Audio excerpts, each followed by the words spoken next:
Good afternoon, everyone. I'm First Alert Storm Team meteorologist Joseph Williams, giving you your Valley News Now First Alert Afternoon Forecast. And you can see, as our Fargo Skycam shows, gray skies across the Fargo-Moorhead area. So if you're traveling on I-94, very little sunshine coming down, I'm afraid. And we're looking at not just gray skies across the region, but a few lingering showers left over from the bulk of the rain that pushed in since this morning.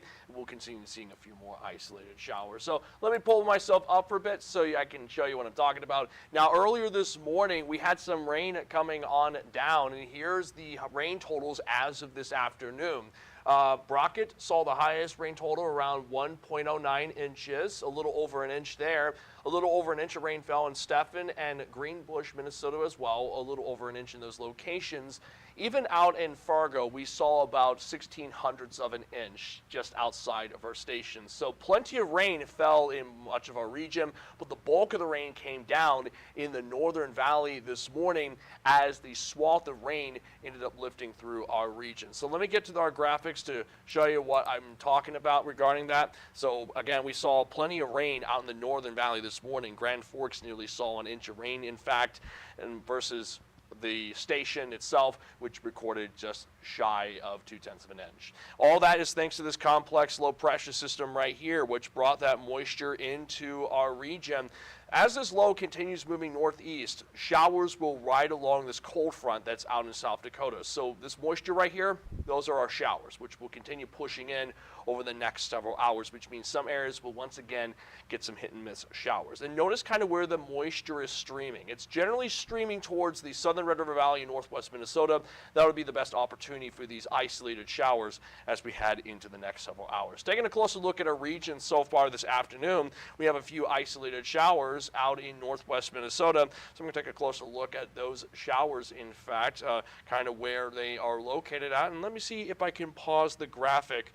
There we go. So we have a shower that's coming down, a heavier shower out near Upper Red Lake, and pretty much just to the west of Upper Red Lake. That's where the heaviest showers are at. And those showers are continuing to move northeast. They should be out of our region within the next hour or two, so that is something that I am keeping an eye on. But the basics is over the next few hours, we'll continue seeing those isolated showers. Now, one other thing that I need to touch upon is the fact that we actually are tracking some fog out in northwest Minnesota too.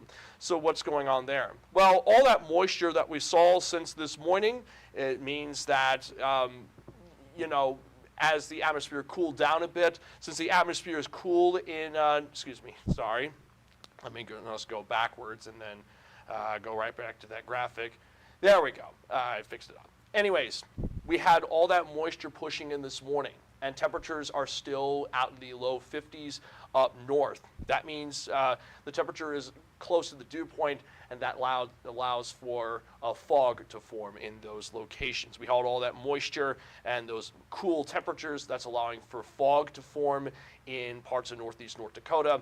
And that fog is expected to stick around well into the late evening hours, and that could lead to visibilities less than a quarter mile in some spots. So if you're in the Devils Lake Basin over the next several hours up until 1 a.m., keep an eye on the fog. Definitely give yourself some extra time in the roads. Put some distance between you and the car ahead of you, and keep the headlights on. So let's take a look at visibility to show you what I mean.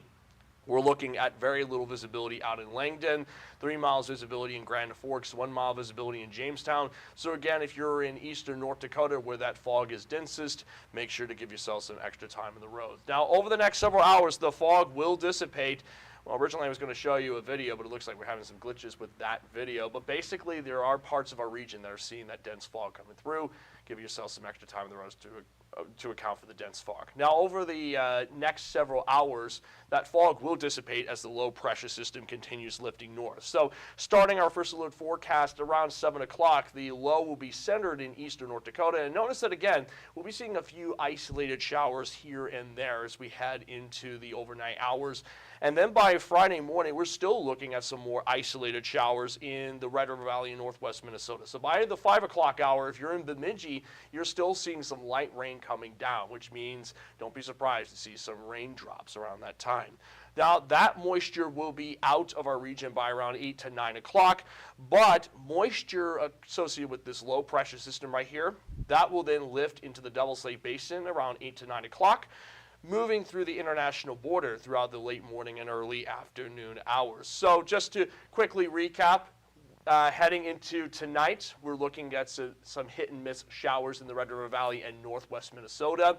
And then throughout tomorrow morning into early afternoon, leftover showers will be at the international border.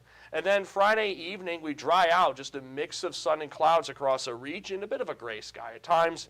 Overnight into Saturday morning, some wraparound moisture associated with that low out east, a disturbance pushing in from the west, basically makes its way into a region early Saturday morning. So by Saturday morning, we will see some showers in southeastern North Dakota by around 7 a.m. Saturday morning. By late Saturday morning, early afternoon, any leftover showers will be out of our region. So let's recap everything so far. Expecting some rain showers in our region overnight into early Friday afternoon. So keep the VNN First Alert Weather app on standby as we First Alert track those shower chances. Then another round of showers will push in overnight into early Saturday morning as a disturbance makes its way into our region. Very little moisture expected Saturday morning, though. And by Saturday afternoon, we're looking at mostly sunny skies and temperatures in the 50s. Now, what about rainfall potential through tomorrow? Through tomorrow, we're expecting probably about 1/10 of an inch to 1/4 inch of rain in the international border, so not much rain expected from the showers left. Again, we already saw about 1/2 inch to 1 inch of rain out of the northern valley, and we're looking at another 1/10 of an inch of rain or so the international border. So the dreary weather continues, but not much more dreary weather is expected, is what I'm trying to say. After that, our next opportunity for rain, models suggest, won't be until the first half of next week when a low pressure system pushes through our region, bringing some moisture chances our way. We will keep an eye on those moisture chances for the first half of next week. Around the same time that we're tracking that rain chance overnight into Friday, we're also looking at some strong wind gusts as the center of the low pushes into a region. So by the evening hours, we're just looking at a standard breeze across the region. And that standard breeze will stick around overnight into Friday morning. However, by late Friday morning, as that low lifts into Canada, the winds will start picking up. So by around 9 o'clock, we're looking at wind gusts in the 20 to 25 mile per hour range. And then we're looking at some stronger wind gusts throughout Friday afternoon. Look at this orange swath here by midday in the Red River Valley in northwest Minnesota. That indicates wind gusts at or above 30 miles per hour. So by early Friday afternoon, wind gusts may get above 30 miles per hour in some spots, and we'll see those wind gusts sticking around at least until late Friday afternoon when the winds begin to settle down, and thereafter we're looking at just a standard breeze Friday night. So put another way, in Fargo specifically, we could see peak gusts above 30 miles per hour. Again, looking at a wind gust up to 36 miles per hour by midday. And then notice that the winds do weaken thereafter, still hanging on to 30 miles per hour by 4 p.m. And after 4 o'clock, though, wind gusts will drop below 30 miles per hour. So late morning into late afternoon, we're looking at wind gusts at or above 30 miles per hour. So the temperatures will feel cooler, and it's overall just going to be a very breezy afternoon. So again, just recapping everything, looking at some wind gusts coming in tomorrow. Tonight, wind gusts will come in from the south-southwest at 10 to 15 miles per hour. And then by around tomorrow afternoon, we're looking at wind gusts at or above 30 miles per hour with a southwesterly wind of 15 to 20 miles per hour. On the bright side, all that warm air coming into our region will still stick around through tomorrow afternoon, which means we're looking at temperatures in the 50s up north, low 60s down south. In northeast North Dakota, we're looking at a high of 52 in Langdon, 53 in Lakota, 55 in Cavalier, versus 56 in Baudette and 56 in Thief River Falls, 59 in Mahnomen. And then, like I said, in southeast North Dakota and Lakes Country, temperatures will generally be in the low 60s. I got a 63 for you, Fargo, 64 in Wahpeton, 62 in Fergus Falls. So tomorrow afternoon, it's going to be mild out there in terms of those temperatures, especially the further south you go. And then Saturday and Sunday, highs will be in the mid to upper 50s. We get a brief cool down on Saturday and a brief warm up on Sunday. And then after Monday, we drop into those low 50s for next Tuesday. So some ups and downs for temperatures over the next few days. And you can see what I mean with this surface map for our region, basically. By Sunday afternoon, a southerly breeze forces temperatures into the 60s in some spots in eastern North Dakota. Then by Monday afternoon, notice those wind barbs coming from the northwest. That causes temperatures to drop a bit by Monday afternoon. By Tuesday afternoon, we're fully entrenched within those low 50s as that northwesterly flow forces temperatures back down into more seasonable levels. In the long term, temperatures will stay above the normal line. Normally, we're in the upper 40s, low 50s by the end of October, and so that means temperatures are going to be above normal. We'll be in the upper 50s as we approach late October, which means temperature-wise, we're looking comfortable over the next several days. So just to recap everything, we are first alert tracking some rain showers overnight into early Friday afternoon. Very little moisture expected with those showers, though. Some strong wind gusts at or above 30 miles per hour late morning into late afternoon tomorrow. The winds die down tomorrow night. Then Saturday, we'll see highs in the 50s, a few showers in the southern areas during the morning hours, drying out by the early afternoon. And then we're looking at a mix of sunny clouds for Saturday afternoon. Sunday afternoon looking fantastic with a sunny sky and mild temperatures. And it won't be until the first half of next week that isolated rain chances make a return.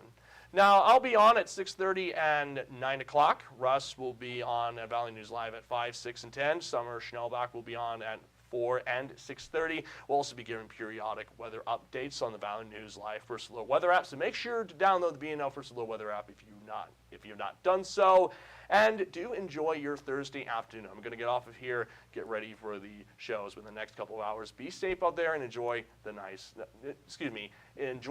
weather when it comes our way over the next couple of days.